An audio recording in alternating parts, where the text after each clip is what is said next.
নমস্কার। ওম ব্রহ্মাণ্ডদেবায় গ্রব্রাহ্মণহিতায় চ জগদ্ধিতায় শ্রীকৃষ্ণায় গোবিন্দায় নমঃ। শুভ রাস পূর্ণিমা। আজকের আলোচনা হবে রাসলীলা নিয়ে।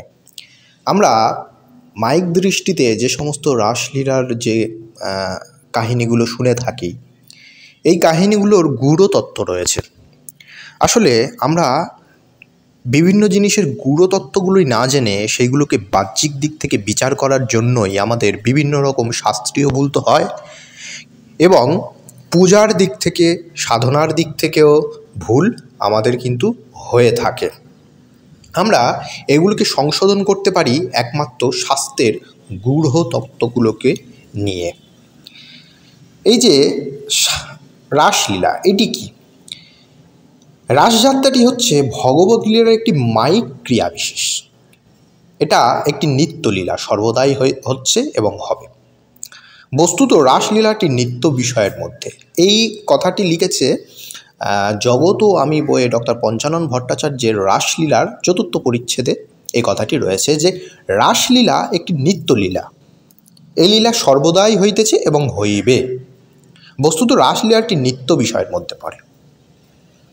তাহলে এই যে রাসলীলা যে আমরা নিত্য বলছি, নিত্য শব্দের অর্থ কি?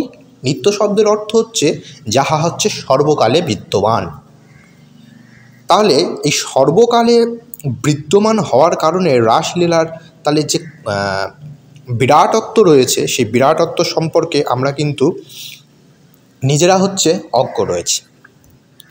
ক্রিয়াযোগে বলা হয় যে আমাদের যে এই ষটচক্র রয়েছে, এই ষটচক্রের মধ্যে প্রকৃতি, কাল, মায়া, বিভিন্ন রকমের যে কালের যে বিবেচনাগুলো রয়েছে সেগুলো দেহের মধ্যে কিন্তু বিদ্যমান। এটা কিন্তু প্রত্যেকটা শাস্ত্রে আমরা পেয়ে থাকি। আসলে এই ষটচক্রের যে কুণ্ডলিনী শক্তি রয়েছে, এই কুণ্ডলিনী শক্তি হচ্ছেন শ্রীমতী রাধারানী, অর্থাৎ শক্তি। শ্রীকৃষ্ণের শক্তি, যেমন শিবের শক্তি হচ্ছে পার্বতী, তেমনি শ্রীকৃষ্ণের শক্তি হচ্ছে শ্রীরাধা। তো এই শ্রীরাধা কুণ্ডলিনী শক্তির মধ্যে সদা বিদ্যমান, এবং এই কুণ্ডলিনী শক্তিকে যখন আমরা ধীরে ধীরে সহস্রার অবধি নিয়ে যাই, তখন পরম ব্রহ্ম পরমেশ্বরের সঙ্গে আমরা যুক্ত হয়ে যাই। তো সেই রকম কুণ্ডলিনী শক্তি অর্থাৎ শ্রীরাধা যখন এই সহস্রার চক্র অধিষ্ঠিত শ্রীকৃষ্ণ পরম ব্রহ্মের সঙ্গে মিলিত হন, তখনই কিন্তু রাসলীলা হয়। যেমন শিব তন্ত্রে বলা হয় শিব শক্তির রমণী হচ্ছে একটি রসাস্বাদনের কেন্দ্রভূত। তো রাস কথার অর্থটিই হচ্ছে এই রসাস্বাদনের কেন্দ্রভূত।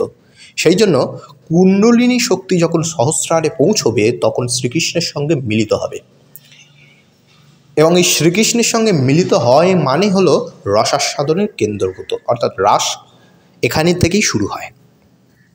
তো এই সমস্ত গূঢ়তত্ত্বগুলো শাস্ত্রের মধ্যে কিন্তু প্রতিষ্ঠিত রয়েছে।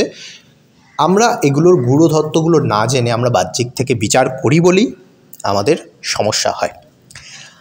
আজকের এই ভিডিওটি যদি আপনাদের উপকার হয়ে থাকে কিংবা ভালো লেগে থাকে, তাহলে আমাদের চ্যানেলটি সাবস্ক্রাইব করে আমাদের পাশে থাকবেন এবং শেয়ার করবেন। নমস্কার, ধন্যবাদ।